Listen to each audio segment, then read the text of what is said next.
നമസ്കാരം. Sports pitch special റിപ്പോർട്ടിലേക്ക് ഏവർക്കും സ്വാഗതം. ഇന്ത്യൻ ക്രിക്കറ്റിൽ വിപ്ലവകരമായ ഒരു മാറ്റത്തിന് BCCI തുടക്കമിടുകയാണ്.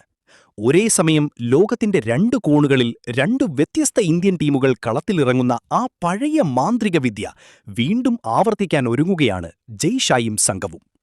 IPL 2026 ശേഷം ഇന്ത്യൻ ക്രിക്കറ്റിന്റെ മുഖച്ഛായ തന്നെ മാറാൻ പോവുകയാണ്. യുവതാരങ്ങളുടെയും സീനിയർ താരങ്ങളുടെയും ഒരു വമ്പൻ നിരയെ അണിനിരത്തിക്കൊണ്ട് ഒരേ സമയം രണ്ട് അന്താരാഷ്ട്ര പരമ്പരകൾ കളിക്കാനുള്ള മാസ്റ്റർ പ്ലാൻ BCCI തയ്യാറാക്കി കഴിഞ്ഞു.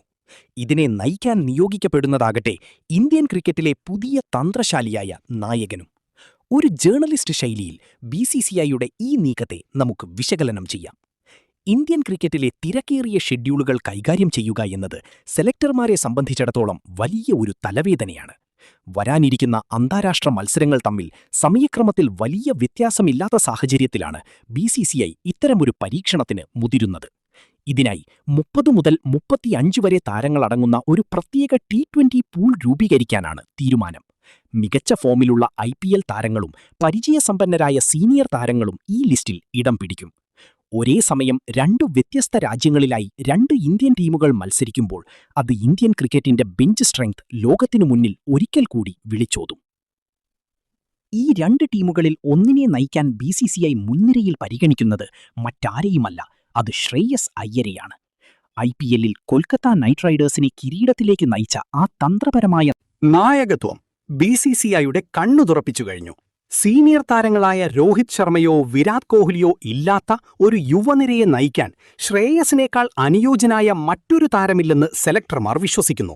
യുവതാരങ്ങളെ ഒപ്പം കൂട്ടി മുന്നോട്ടു പോകാനും സമ്മർദ്ദഘട്ടങ്ങളിൽ കൃത്യമായ തീരുമാനങ്ങളെടുക്കാനും ശ്രേയസിനുള്ള കഴിവിനാണ് ഇവിടെ മാർക്ക് ലഭിക്കുന്നത്.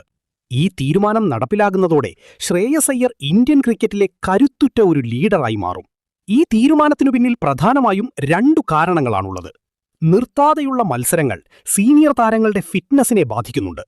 പ്രധാന ടൂർണമെന്റുകൾക്ക് മുൻപായി അവർക്ക് വിശ്രമം നൽകാൻ ഈ രണ്ടു ടീം നയം സഹായിക്കും. IPLൽ തിളങ്ങുന്ന പല പ്രതിഭകൾക്കും പലപ്പോഴും ഇന്ത്യൻ ജേഴ്സിയിൽ അവസരം ലഭിക്കാറില്ല. ഒരേ സമയം രണ്ടു ടീമുകൾ കളിക്കുമ്പോൾ കൂടുതൽ യുവതാരങ്ങൾക്ക് അന്താരാഷ്ട്ര ക്രിക്കറ്റിന്റെ അനുഭവം ലഭിക്കും. 2021 ഇന്ത്യ ഇത്തരമൊരു പരീക്ഷണം നടത്തിയിരുന്നു. ഒരു ടീം ഇംഗ്ലണ്ടിൽ ടെസ്റ്റ് കളിക്കുമ്പോൾ മറ്റൊരു ടീം ലങ്കയിൽ വൈറ്റ് ബോൾ സീരീസ് കളിക്കുകയായിരുന്നു. 2026ലും ഇത് ആവർത്തിക്കുമ്പോൾ കൂടുതൽ മികച്ച സജ്ജീകരണങ്ങളാണ് BCCI ഒരുക്കുന്നത്. T20 ക്രിക്കറ്റിന്റെ വേഗതയ്ക്കനുസരിച്ച് കളിക്കാൻ കഴിയുന്ന 35 പേരെ തെരഞ്ഞെടുക്കുന്നതിലൂടെ ഇന്ത്യയുടെ ലോക ക്ലാസ് റിസർവ് ബെഞ്ച് എത്രത്തോളം ശക്തമാണെന്ന് ബോധ്യപ്പെടും. ഈ പൂളിൽ സഞ്ജു സാംസൺ, ഇഷാൻ കിഷൻ, ശുഭ്മൻ ഗിൽ തുടങ്ങിയ താരങ്ങളുണ്ടാകുമെന്നത് ഉറപ്പാണ്. ശ്രേയസ് അയ്യർ ഒരു ടീമിനെ നയിക്കുമ്പോൾ മറ്റേ ടീമിനെ ആരു നയിക്കുമെന്നത് ആരാധകർക്കിടയിൽ വലിയ ആകാംക്ഷയാണ് ഉണ്ടാക്കുന്നത്. ഇന്ത്യൻ ക്രിക്കറ്റ് മറ്റൊരു സുവർണ കാലഘട്ടത്തിലേക്ക് കടക്കുകയാണ്. ഒരേ സമയം രണ്ടു പരമ്പരകൾ കളിക്കുന്നതിലൂടെ ഇന്ത്യ ലോക ക്രിക്കറ്റിലെ അജയ്യരായ ശക്തിയായി മാറും.